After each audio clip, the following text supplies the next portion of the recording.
Praise the lord. హల్లెలూయా. ప్రార్థన చేసుకుందాం. మహిమా ప్రభావములు కలిగిన దేవా, మహోన్నతుడా, పరిశుద్ధుడా యేసయ్యా, మీ బలమైన ఘనమైన ప్రభు అయిన యేసుక్రీస్తు నామమునకు స్తుతి స్తోత్రములు చెల్లిస్తున్నాను తండ్రి. ప్రభువా, ఈ దినాన్ని మాకు దయచేశారు నాయనా. ఈ లోకంలో జీవించడానికి యేసుదేవా మీరు అనుమతి మంజూరు చేశారు తండ్రి. ఈ దినాన్ని కూడా మాకు మీరు గిఫ్ట్గా దయచేశారు ప్రభు. మీ నామమునకు స్తుతి ఘనత మహిమ ప్రభావములు చెల్లిస్తున్నాను తండ్రి. ముఖ్యంగా ఈ వాక్యం వింటున్న యూవర్స్ అందరినీ దీవించి ఆశీర్వదించండి ప్రభువా. అయ్యా, ఒక్కో కుటుంబంలో ఒక్కో సమస్య, ఒక్క కుటుంబంలో అనారోగ్య సమస్య, ఒక్క కుటుంబంలో ఆర్థిక సమస్య, మరి ఒక కుటుంబంలో సామాజిక సమస్య, మరి ఒక కుటుంబంలో పెళ్లి కానీ వివాహాలు కానీ, బిడ్డలు ముఖ్యంగా కుమార్తెలు ఉంటున్నారు, వారి సమస్య. మరి ఒక కుటుంబంలో అయ్యా నిరుద్యోగ సమస్య, మరి ఒక కుటుంబంలో బిడ్డలు దేవుని యందు భయభక్తులు కలిగి ఉండకుండా లోక సంబంధంగా జీవిస్తూ తల్లిదండ్రులను వేధిస్తున్న సమస్య. అయ్యా, ఈ విధముగా మరి ఒక కుటుంబంలో సాతాను ప్రేరణ చేసే గొడవలు, భార్య భర్తల మధ్య గొడవలు, అలాగే మరి ఒక కుటుంబంలో యజమాని తాగుబోతుగా ఉండడం, ఈ విధముగా అయ్యా అనేక కుటుంబాలలో అనేక సమస్యలు ఉన్నవి తండ్రి. అయ్యా, ఏ కుటుంబంలో ఏ సమస్య ఉందో నాకు తెలియదు, కానీ మీకు తెలుసు ప్రభువా. ఈ వాక్యం వింటున్న దైవ సేవకులు కూడా ఉన్నారు తండ్రి. వారికి సంఘములు సమస్య, విశ్వాసులతో సమస్య, ఆర్థిక సమస్యలు, ఇంకా వారి యొక్క కుటుంబ సమస్యలు కూడా ఉన్నాయి. వాటన్నిటిని బట్టి ప్రార్థిస్తున్నాను నీ దాసునిగా ఉదయకాలం ఏకోజాములో ఒక్కో బిడ్డను మీరు దీవించి ఆశీర్వదించండి. వారి కుటుంబాల్లో ఉన్న ప్రతి సమస్యను యేసుక్రీస్తు నామములో తీసివేయండి ప్రభువా. చాలా భయంకరమైన సమస్య ఈ అనారోగ్య సమస్య నాయన. దీర్ఘకాలం నుండి వ్యాధులతో ఉండే బిడ్డలు నా సంఘంలో కూడా ఉన్నారు ప్రభువా. మత్సానికే పరిమితమై ఉన్న బిడ్డలు ఉన్నారు తండ్రి. అయా, పక్షవాతం చేత బాధపడే బిడ్డలు ఉన్నారు తండ్రి.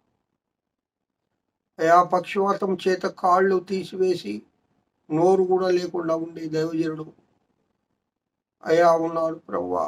ఆనంద్ కుమార్ పాస్టర్ గారు, నాని ప్రభు, చిరంజీవి, జీవము కుమార్తె, ఇంకా యూవర్స్లో అనేక మంది ఉన్నారు.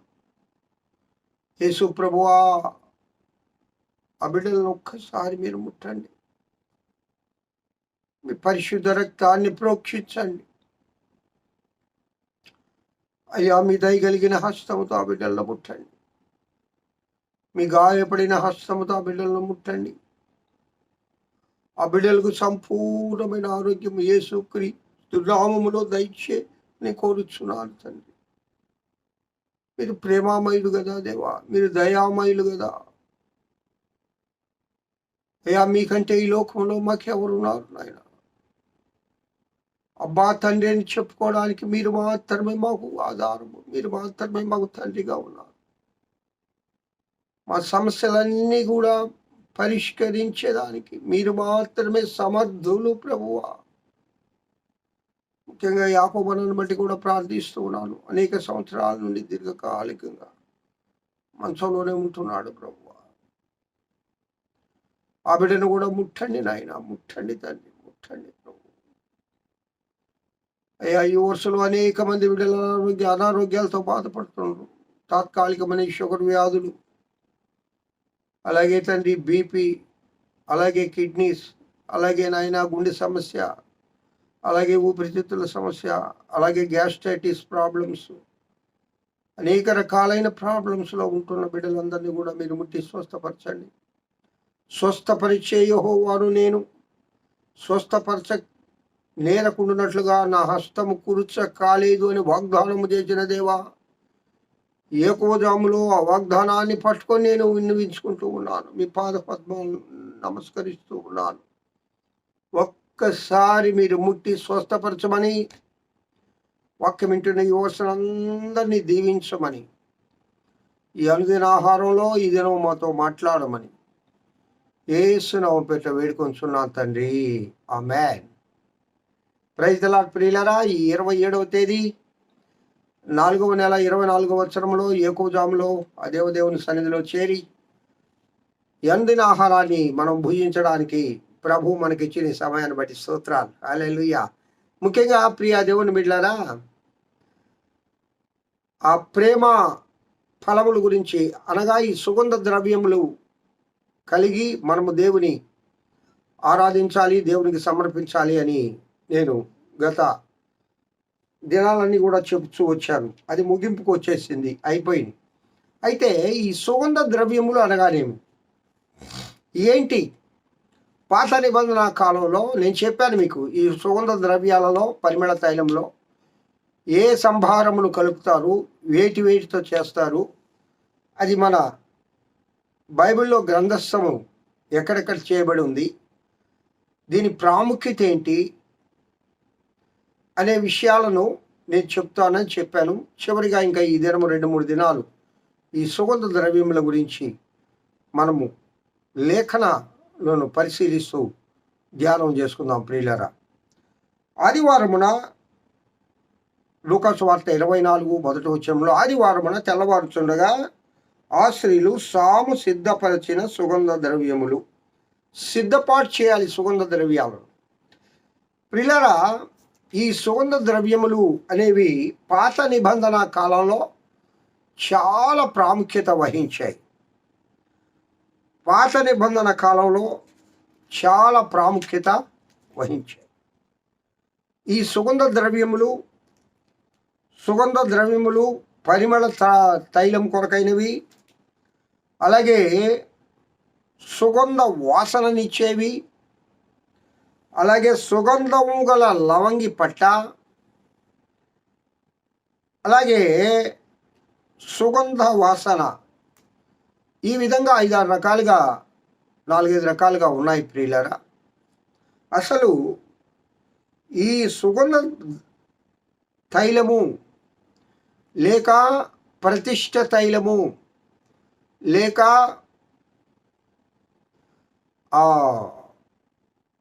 అభిషేక తైలము, ఇవన్నీ కూడా పాత నిబంధన కాలంలో మోషేతో దేవుడు చెప్తాడు, మోషే, నేను మీ మధ్య నివసించినట్లుగా నాకు మందిరాన్ని కట్టు అన్నప్పుడు మోషే ఆ మందిరాన్ని, అదే ప్రత్యక్ష గుడారాన్ని కడతాడు. అది 3 భాగాలుగా ఉంటుంది. అనేక సార్లు మనం ధ్యానం చేసుకున్నాం. ప్రభు చిత్తమైతే ప్రత్యక్ష గుడారాన్ని గురించి కూడా రాబోయే దినాల్లో మనం ధ్యానం చేసుకున్నాం ప్రియులారా. ఈ ప్రత్యక్ష గుడారంలో ఉండవలసిన ఉపకరణాలు ఉన్నాయి. ఆవరణము, పరిశుద్ధ స్థలము, అతి పరిశుద్ధ స్థలము. ఆవరణములో ఏ ఉపకరణాలు ఉండాలి, పరిశుద్ధ స్థలంలో ఏ ఉపకరణాలు ఉండాలి, అతి పరిశుద్ధ స్థలంలో ఏ ఉపకరణాలు ఉండాలో దేవుడు చెప్పాడు. ఆ ఉపకరణములను, అతి పరిశుద్ధ స్థలములో, పరిశుద్ధ స్థలములో ఉండే ఉపకరణములను శుద్ధి చేయడానికి ఈ పరిమళ తైలము లేక ఈ ప్రతిష్ఠిత తైలాన్ని తయారు చేయాలి. సరే, వేటేటితో తయారు చేయాలి, ఎవరు తయారు చేయాలి, ఆ సంభారములు ఏ విధంగా మేళవించి కలపాలి, అవి ఎన్ని తులాలు బరువు తీసుకోవాలి, అది ఏ విధంగా చేయాలి అనేది దేవుని గ్రంథంలో చాలా వివరంగా గ్రంథస్థం చేయబడి ఉంది ప్రియులారా. ప్రియ దేవుని బిడ్లారా, ఈ సుగంధ తైలము లేకపోతే అభిషేక తైలము, ప్రతిష్ఠిత తైలము, పరిమళ తైలము, ఇది తయారు చేయడానికి ఒక వ్యక్తిని నియమిస్తారు సపరేట్గా. ఆ వ్యక్తి అదే పని చేస్తాడు. ఆయనకి ఏమని పేరు పెట్టారంటే సుగంధ తైలముల మేళకుడు. మేళకుడు అంటే మెలకువ కలిగిన వాడు. సుగంధ తైలములు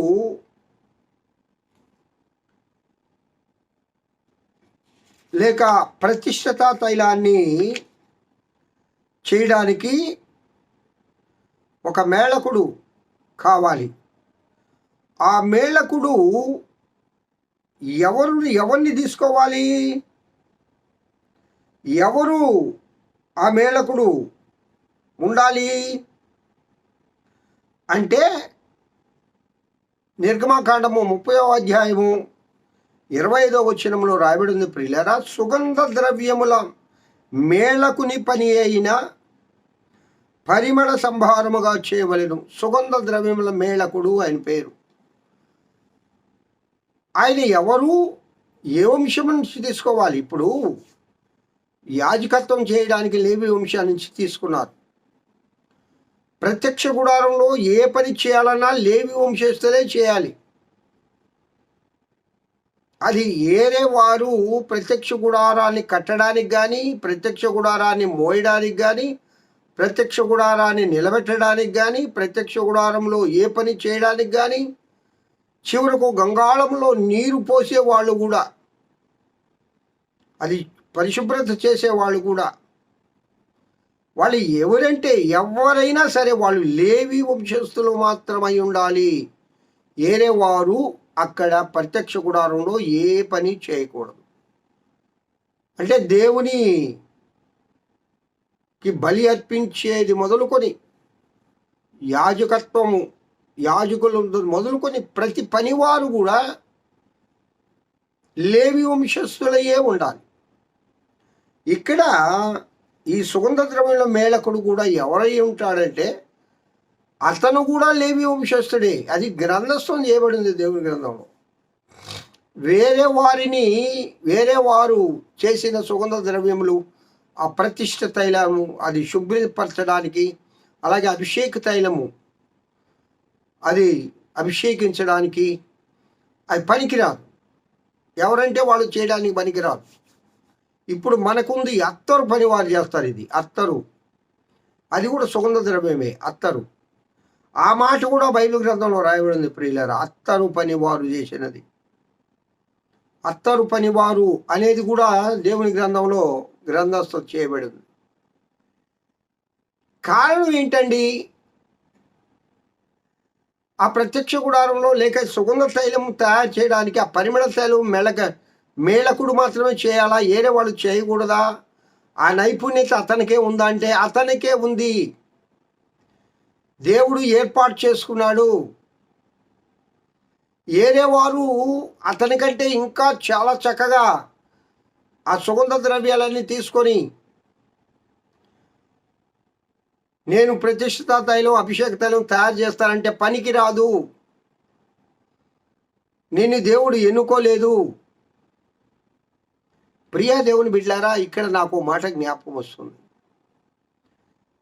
లేవి వంశస్థం అనగానే ఒక ప్రత్యేకించబడిన వంశము, ఆశీర్వదించబడిన వంశము, దేవుని ఆరాధించడానికి, యాజకత్వం చేయడానికి ఏర్పాటు చేయబడిన వంశం.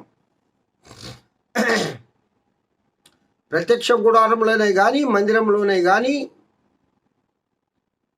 ప్రతి పని చేయడానికి ఆ వంశానికే అర్హత ఉంది.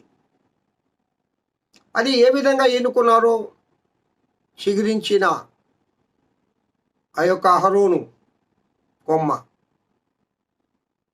అది దేవుడు ఎన్నుకున్నాడు. యాజకత్వం చేయడం అంటే చిన్న పనే కాదు. లేవీలకు ఎందుకయ్యా అంత ప్రాధాన్యత అంటే ఆ వంశాన్ని దేవుడు ఎన్నుకున్నాడు. కాబట్టి ప్రియులరా, ఈ దినాలలో, ముఖ్యంగా ఈ దినాలలో దేవుని సేవకు పిలుపు కలిగే వస్తున్నారా అందరూ? పిలుపు ఉందా నీకు? యెషయాతో దేవుడు మాట్లాడాడు, మోషేను దేవుడు పిలిచాడు,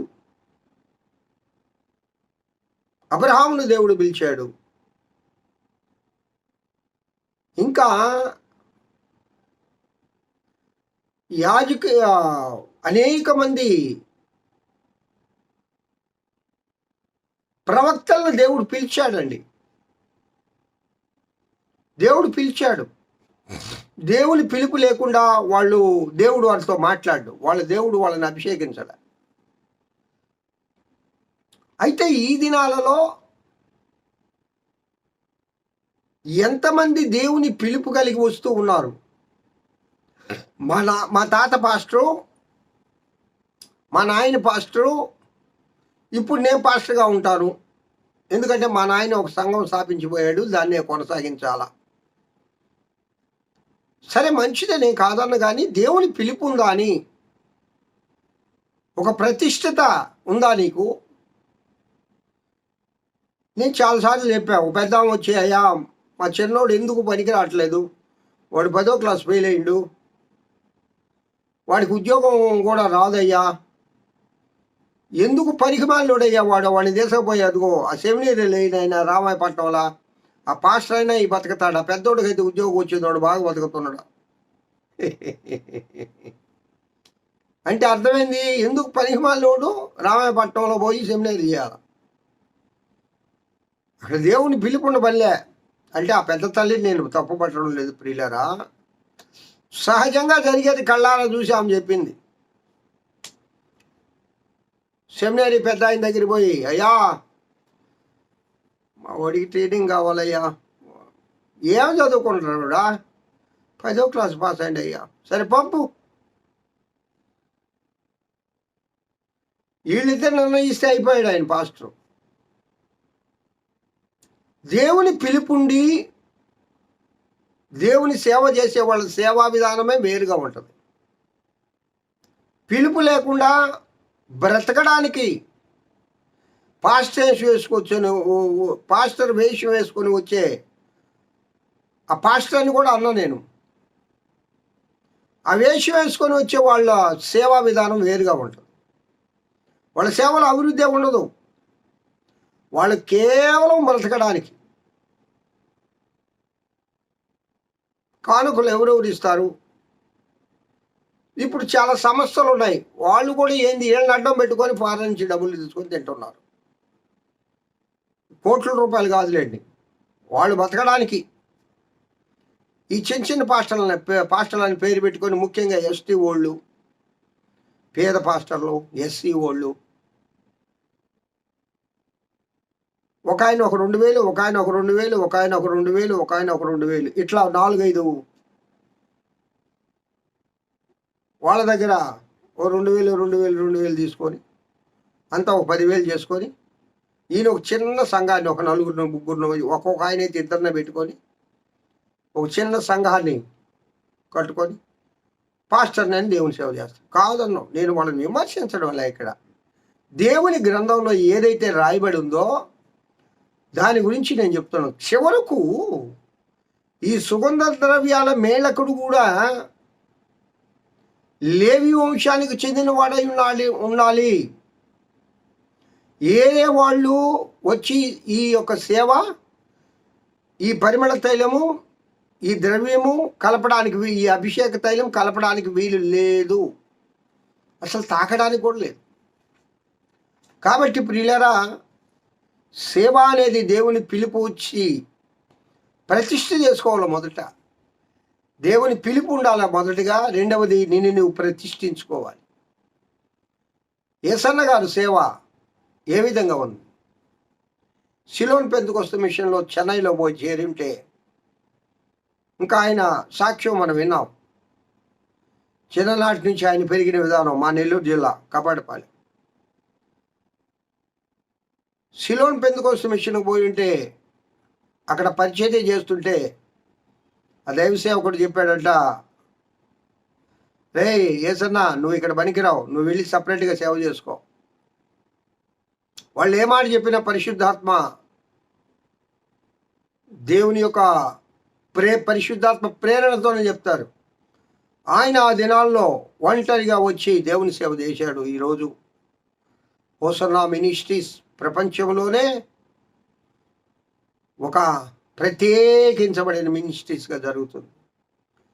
పిలుపు ఉంది ఆయనకి, పిలిచాడు దేవుడు, కష్టపడ్డాడు, వివాహం కూడా చేసుకోలేదు. షుగర్ వ్యాధి, ఒక్క మాత్ర మింగేవాడు కాదు. ఆ ప్రతిష్ట కలిగిన దైవజనులు వాళ్ళు, అలాంటి వాళ్ళు కోకోలలు. ఐపీసీలో ఇండియన్ పెంతెకోస్తు మిషన్ ఇది వాళ్ళు స్థాపించబడినప్పుడు ఆ ముగ్గురు యోధులు కేరళ నుంచి పిఎం సామ్యూయల్ గారు, పిఎల్ పరంజ్యోతి గారు,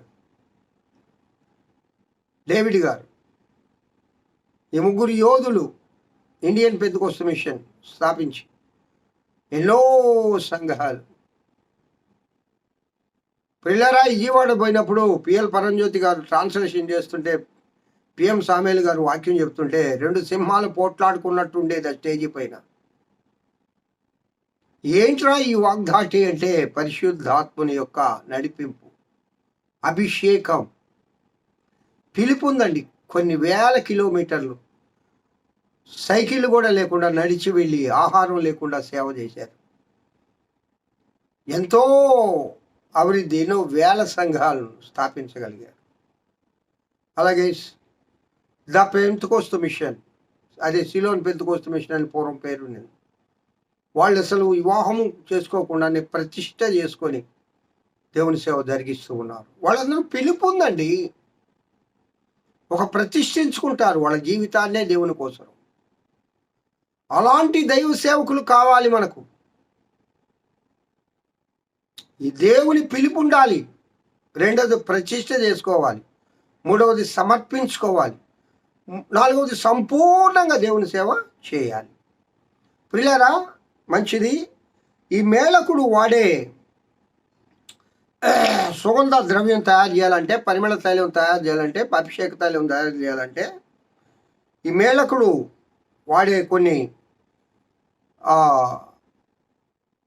వాటిని మీకు నేను చెప్తాను. నిర్గమాకాండము 30వ అధ్యాయము 23, 24, 25 వచనాల్లో 22వ వచనం నుంచే రాయబడి ఉంది. తులము చొప్పున అచ్చమైన గోపరసము 23వ వచనం. 5 తులముల సుగంధములు గల లవంగి పట్ట, 250 తులముల ఎత్తు అన్నమాట. అది 5 తులాలంటే ఆ 250 తులముల ఎత్తు. అలాగే జటామాంసి 24వ వచనంలో 250 తులముల నిమ్మగడ్డ నూనె, లవంగి పట్ట 500 తులములు, ఒలీవల నూనె సంబారము 3 పళ్ళు. వాటిని ప్రతిష్టాభిషేక తైలముగా అనగా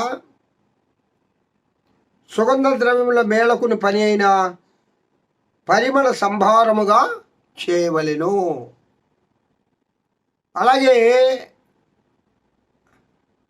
ఆసాపు అనే రాజు మృతి పొందిన తర్వాత అత్తరు పని వారి చేత సిద్ధపరచబడిన సుగంధ వర్గములతోనూ పరిమళ ద్రవ్యములతోనూ ఆ సుగంధ ద్రవ్యాన్ని వాళ్ళు సిద్ధపరిచి అతన్ని దావీదు పట్టణమందు సమాధి చేశారని చెప్పి 2వ దినవృత్తాంతములు 16వ అధ్యాయం 14వ వచనంలో రాయబడి ఉంది. ఇది ఒక్కొక్క దినము ఒక్కొక్క ఈ సుగంధ ద్రవ్యం గురించి మనం ధ్యానం చేసుకుందాం ప్రియులారా. ఇంకా వివరంగా రేపటి దినము ధ్యానం చేసుకుందాం. దేవుడి వాక్యం దీవించుగాక. స్తోత్రం. ప్రభువా, ఇంతవరకు మాతో మాట్లాడేందుకు స్తోత్రం. వాక్యం వింటున్న బిడ్డలను దీవించి ఆశీర్వదించమని యేసు నామములో వేడుకొంటున్నాం తండ్రి. ఆమేన్.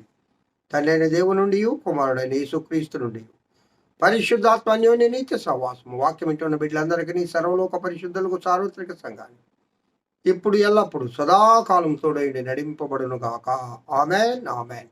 Praise the Lord. Have a good day. ఆ దేవుడు మిమ్మల్ని దీవించి ఆశీర్వదించుగాక. ఈ దినమంతా ఆయన కృపాక్షేమములే మీ వెంట వచ్చునుగాక. హల్లెలూయా. స్తోత్రం.